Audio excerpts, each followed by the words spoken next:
సంతానలేమితో బాధపడుతున్నారా? 899 రూపాయలకే fertility assessment package. వివరాలకి సంప్రదించండి. రమ్గారు సంక్రాంతి శుభాకాంక్షలండి. నీకు కూడా శుభాకాంక్షలు జయ. థ్యాంక్ అలాగే సుమన్ టీవీ ప్రేక్షకులందరికీ మకర సంక్రాంతి శుభాకాంక్షలు. మరి ఎప్పట్లాగనే పండుగ యొక్క విశిష్టత ఎలా ఈ సంవత్సరం కొంచెం ఊపిరి పీల్చుకున్నాం నిజం చెప్పాలంటే. అవును, నిరుడు సంక్రాంతి భయంగానే వెళ్ళాము అవునండి అందులోకి. ఈసారి కొంచెం ఫ్రీగా ఉన్నాం. కాకపోతే ఏదో ఒక గీత, ఒక చిన్న రెడ్ ఫ్లాగ్ ఎక్కడైనా ఉందేమో అనిపిస్తోంది. కరెక్ట్ అండి, అనిపిస్తోంది. కానీ మరి మన పరిధులకి లోబడి అవును పండగని బాగా ఎలా చేసుకోగలమో అలా చేసేసుకోవాలి. అంతే రమ్గారు, అంతే. అంటే జాగ్రత్తలకి అలవాటు పడిపోయాం కదా. అంటే ఏంటి ఎలా ఉండాలి అనేది అది తెలిసింది మనకి. కొంచెం మనం ఫ్రీ అయ్యాం. మళ్ళా కాళ్ళు చేతులు కొద్దిగా వెనక్కి తీసుకుని జాగ్రత్తగా హెచ్చులకు వెళ్ళిపోకుండా, పరిగెత్తేయకుండా పండగ మాత్రం చక్కగా చేసుకోగలుగుతాం తప్పకుండా. మరి పండుగ రోజు ఏం చేయాలి? మకర సంక్రమణం. సూర్యుడు మకర రాశిలోకి ప్రవేశించడం. అయ్యప్పలు మకర సంక్రమణం అనగానే, సంక్రాంతి అనగానే మనకి అయ్యప్పలు జ్ఞాపకం వస్తారు కదా. ఈ రోజున స్వామివారి పూర్తి దర్శనం అవుతుందని అయ్యప్పని చూస్తామని ఎంతమందో భక్తులు జ్యోతి దర్శనానికి వెళ్తారు. మకర జ్యోతి దర్శనం అది ఒక ప్రత్యేకమైన కల్ట్ కదా. అటువైపు వెళ్ళేది. మనం మామూలుగా ఇంట్లో ఉండేవాళ్ళం ఏం చేస్తాం, భోగి నాడే తలంట్లు పోసుకుంటాం. సంక్రమణం నాడు తలంటి పోసుకోవటాలు అవి పెద్ద విశేషంగా చేయక్కర్లేదు. ముందు రోజే మనం బాగా అభ్యంగనాలు చేసేసి ఉంటాం కాబట్టి. సంక్రమణం నాడు ప్రత్యేకంగా ప్రతి నెలా వచ్చే సంక్రమణం నాడు కూడా పెద్దలకి నీరు ఇవ్వటం అనేది ఒక పద్ధతి ఉంటుంది. అప్పుడు చేసినా చేయపోయినా పెద్దవాళ్ళకి పెట్టుకునే రోజు ప్రత్యేకంగా ఇది. మామూలు మనం పండగ చేసుకుంటాం. ఈ ధాన్యం వచ్చే రోజు కాబట్టి విశేషంగా దాన ప్రక్రియ. గంగిరెద్దుల వాళ్ళను, హరిదాసులను, ఎవరైనా వాకిట్లో బిచ్చగాడను ఎవరు వచ్చినా సరే ఇంట్లో రకరకాల పదార్థాలు వండుకుంటాం. కొత్త బియ్యం ఒడ్లు వస్తాయి కాబట్టి కొత్త బియ్యంతో అరిసెలు వండుకుంటాం. మన ప్రాంతం అంతా అరిసెలు, చక్రాలు, చేగోడీలే చేసుకుంటాం ఎక్కువగా. అరిసెలు చక్రాలే కదా చేసేది. వాటిని ఎవరో ఒకళ్ళకి దానం చేయటం. మనకు కావాల్సిన 1/2 కేజీ వండుకోకుండా ప్రతి వాళ్ళు 5-6 కేజీలు కొట్టిస్తారు అరిసెలు. అదే చేసుకుంటాం కదా. అక్కడి నుంచి తీసి ఇవ్వడం దానము. తర్వాత విశేషంగా ఏంటంటే స్వీట్లు అవి పంచిపెట్టుకోవటం. తర్వాత నువ్వులు ఉండలు పంచటం, గుమ్మడికాయలు లాంటివి ఎవరికైనా ఇవ్వటం. ఈ రోజుల్లో పచ్చగుమ్మడి బాగా విశేషంగా కనపడతాయి. పువ్వులు వస్తుంటాయి, గుమ్మడి కాయలు వస్తాయి. గుమ్మడిని దానం చేయటం చాలా విశేషమైన దానంగా చెప్తారు ఇప్పుడు. కుష్మాండ దానం ఇస్తే భూమిని దానం చేసిన ఫలితం లభిస్తుందట. అంత మంచిదన్నమాట. సంక్రమణలో పూజారులకు ఇవ్వచ్చు, ఎవరో ఒకళ్ళకి బ్రహ్మచారికి ఇవ్వచ్చు, దేవాలయంలో ఇవ్వచ్చు. ఎవరైనా మన ఇంటి పురోహితుడి అయ్యగారు తీసుకుంటారా అని అడగాలి. వాళ్ళు తీసుకోకపోవచ్చు. కొంతమందికి ఏదో రకరకాల అనుమానాలు ఉంటాయి. లేదా నువ్వు అంత చెయ్యవు, శుభ్రంగా పులుసు వండుకుంటారు, ఎవరో ఒకళ్ళకి చేతిలో పెట్టు. ఇది బాగుంది కదా. ఎవరో ఒకళ్ళు పులుసో కూర చేసుకుంటారు. 4 రోజుల కూర కదా అది. అవును. గుమ్మడికాయ కోస్తే 3 రోజులు వాడుకోవచ్చు ఫ్రిడ్జ్ లో పెట్టుకుని శుభ్రంగా. ఇచ్చేయడమే. అలా ఇవ్వచ్చు. ఏదైనా దానం అద్భుతమైన ఫలితాన్ని ఇస్తుంది. అందుకని ఏం చేస్తాం, మనం ఎక్కువగా స్వీట్లు గీట్లు పంచుకుంటాము, స్నేహితుల్ని కలుస్తాము. మన వైపు అయితే అలాయి బలాయిలు జరుగుతాయి తెలంగాణ అంతా కూడా కదా. స్నేహితుల్ని కలవడం హెచ్చుగా ఉంటుంది. బంధుమిత్రుల్ని కలవడం, కొత్త అల్లుళ్ళు రావడము, పెద్ద పండుగ కాబట్టి ఇప్పుడు బట్టలు కొనుక్కోవడం, మనకి ధాన్యం ఇళ్ళకి వచ్చే రోజులు కాబట్టి. ఇప్పుడు ఎంతమందికి వస్తున్నాయో ధాన్యాలు ఇళ్ళకి. మనం రైతులు తగ్గారు, మనకి రైతులు తగ్గిపోయారు కదా. అయినా కూడా రైతు కుటుంబాల్లో పండక్కే బాగా బట్టలు కొనుక్కోవటము, విరివిగా అల్లుళ్ళకి చక్కగా చేసి పెట్టడము. 3 రోజులు 4 రోజులు పండగ 4 రోజులు నవకాయ పిండి వంటలతోటి భోజనం పెట్టడం, అల్లుడిని గౌరవించడం, వాళ్ళ పుట్టింటి వాళ్ళందరినీ పిలుచుకురావటం, వాళ్ళని కూడా పిలిచి బట్టలు పెడతాము. ఇవన్నీ మనకి సాధారణంగా జరిగేవి.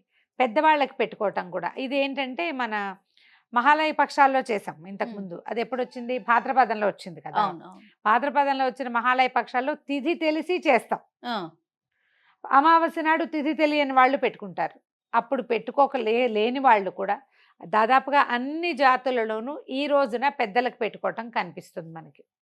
పెద్దవాళ్ళంటే తండ్రి మరణించిన తండ్రి, తాత వాళ్ళ పేరుతోటి 2 విస్తరాకులు పరిచి చక్కగా వండిన పదార్థాలని అందులో నివేదన చేసి పెట్టుకోవటం, వాళ్ళ ఫోటోలు పెట్టి వాళ్ళ పేరుతో బట్టలు పెట్టి, బట్టలు ఎవరికైనా ఇస్తాం, భోజనం ఎవరికైనా పెడతాం, బట్టలు ఇచ్చేస్తాం ఎవరికైనా. నాన్నగారి పేరుతోటి బట్టలు ఇవ్వడం.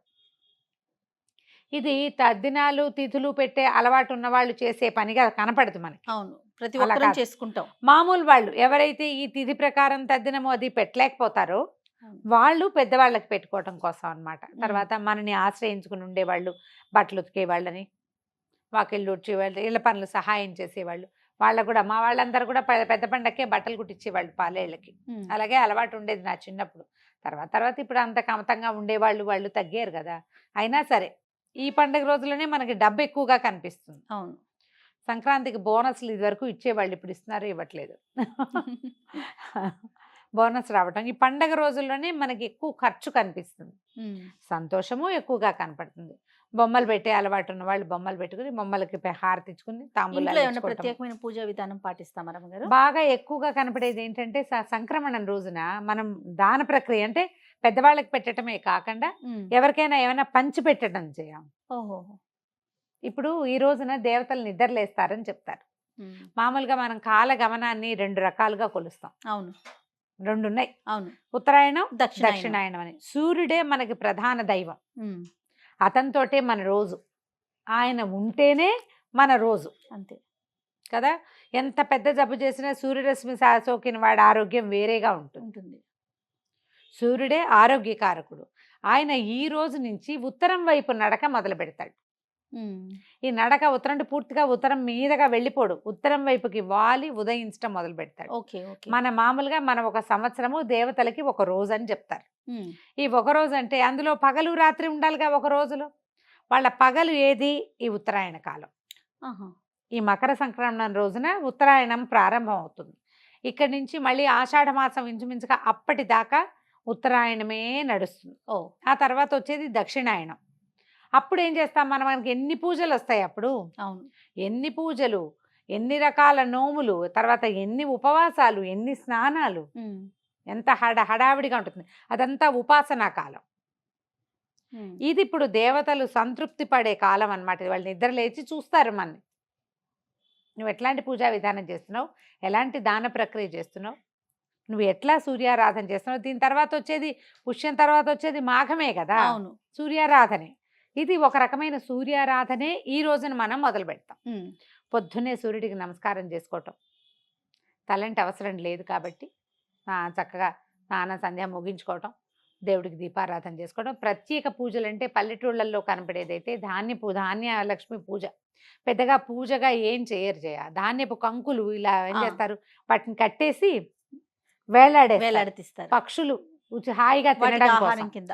ధాన్యపు కంకుల్ని పక్షులకి ఆహారం చేస్తాము. తర్వాత ఏమో పశువులకి చక్క గారెలు అవి వండి పశువులకు కూడా పెడతారు. అవును.